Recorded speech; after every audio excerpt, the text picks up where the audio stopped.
નમસ્કાર દર્શક મિત્રો, ખબર છે .com પરથી હું દ્રષ્ટિએ આપ સૌનું સ્વાગત કરું છું.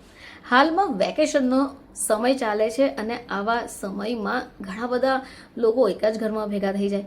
લોકો મામાના ઘરે પહોંચી જાય અથવા ફરવા પણ જાય તો એક જ વસ્તુ ખાઈ ખાઈને કંટાળી જતા હોય છે.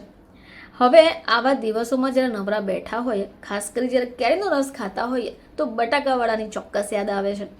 હવે ઘણી બધી રીતે આ બટાકાવડા તો બને જ છે, પરંતુ જો તમારે કંઈક નવું ટ્રાય કરવું હોય તો એ કઈ રેસીપી હોઈ શકે? દર્શક મિત્રો, તમે ક્યારે લીંબુ ગોટા ખાધા છે?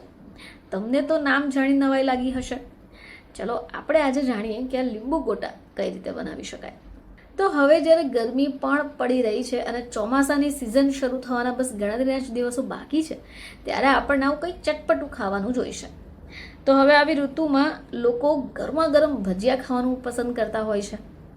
જો તમે એક જ પ્રકારના ભજીયા અથવા ગોટા ખાઈ કંટાળી ગયા છો તો આ રેસીપી તમારા માટે છે. મિત્રો, આને માટે તમને જોઈશે બટાકા, લસણની કળી, લીલા મરચાં, આદુ, લીંબુ, મીઠું, કોથમીર, બેસન, કાળા મરીનો પાવડર, ધાણા જીરું પાવડર, ગરમ મસાલો, તલ અને જીરું. તો સૌથી પહેલાં એક પ્રેશર કુકરમાં બટાકાને ધોઈ કાઢી એને બાફી કાઢો અને બાદમાં એની છાલ ઉતારી કાઢો. હવે એક બાઉલ લઈ લો અને એમાં ચણાનો લોટ, મીઠું, પાણી ઉમેરી એક સારું બેટર રેડી કરો. હવે બનાવવાનો છે એક પ્રકારનો મસાલો. એક મિક્સર જાર લઈ લો, એમાં લીલા મરચાં, લસણ, આદુ, કોથમીર ઉમેરી એને ગ્રાઇન્ડ કરી દો.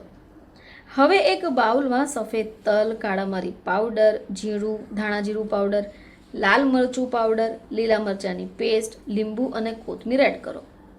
હવે તમારે એમાં બાફેલા બટાકા ઉમેરી દેવાના છે અને એને મેશ કરી દેવાના છે. બધું જ મિક્સ થઈ જાય એટલે એને લીંબુ આકારના લુવા બનાવી દો. એક કડાઈમાં તેલ ગરમ થવા દઈ આ ગોટાને બેસનના બેટરમાં કોટ કરો, એને તળી કાઢો.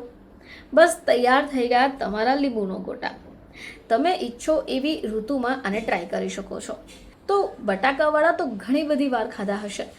જો તમે કંઈક નવું ચેન્જ ઈચ્છો છો તો તમે આ ગોટાને ટ્રાય કરી શકો. ફરીથી તમારી સમક્ષ હાજર થઈશું. ત્યાં સુધી જોતા રહેજો ખબર છે .com.